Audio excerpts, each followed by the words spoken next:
इसीलिए इन्वेस्टमेंट बढ़ा रही थी उत्तर प्रदेश में। एचसीएल जैसी संस्थाएं आई, इन्फोसिस वाली संस्थाएं आई, तमाम आईटी सर्विस की इन्वेस्टमेंट हुआ यूपी में। सैमसंग आया और बहुत सारी छोटी बड़ी कंपनियां आई।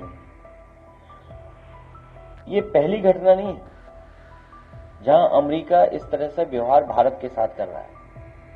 ये हमारी वीक ही है फॉरेन पॉलिसी। हम क्यों कमजोर दिखाई दे रहे हैं?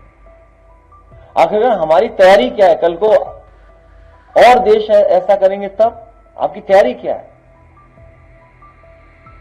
WTO के बाद जो गलतियां हुई वो लगातार होती जा रही, जिसकी वजह से हमारे देश में जो आर्थिक रूप से हमें जितना मजबूत दिखाई देना चाहिए था, नहीं दिखाई दे पा रहे हैं।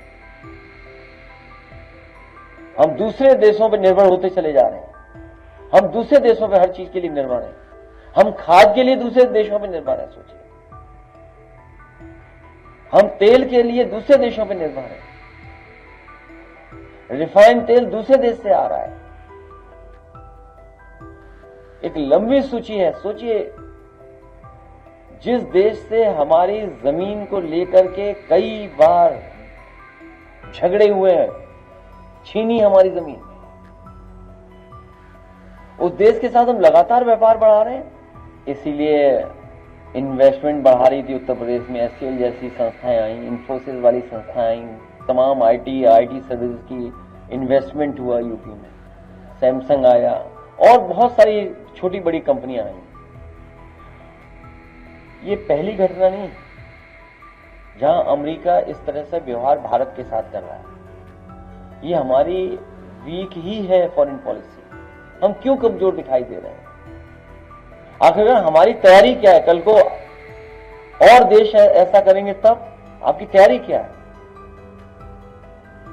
WTO के बाद जो गलतियां हुई वो लगातार होती जा रही, जिसकी वजह से हमारे देश में जो आर्थिक रूप से हमें जितना मजबूत दिखाई देना चाहिए था, नहीं दिखाई दे पा रहे हैं। हम दूसरे देशों पर निर्भर होते चले जा रहे हैं। हम दूसरे देशों पर हर चीज के लिए निर्भर हैं।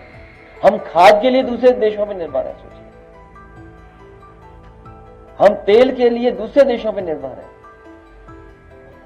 रिफाइंड तेल दूसरे देश से आ रहा है। एक लंबी सूची है। सोचिए, जिस देश से हमारी जमीन को लेकर के कई बार झगड़े हुए हैं, छीनी हमारी जमीन, उस देश के साथ हम लगातार व्यापार बढ़ा रहे हैं। अगर आप ये वीडियो YouTube पर देख रहे हैं तो हमारे चैनल को सब्सक्राइब कर बेल आइकन दबाएं और Facebook पर देख रहे हैं तो हमारे पेज को लाइक करें।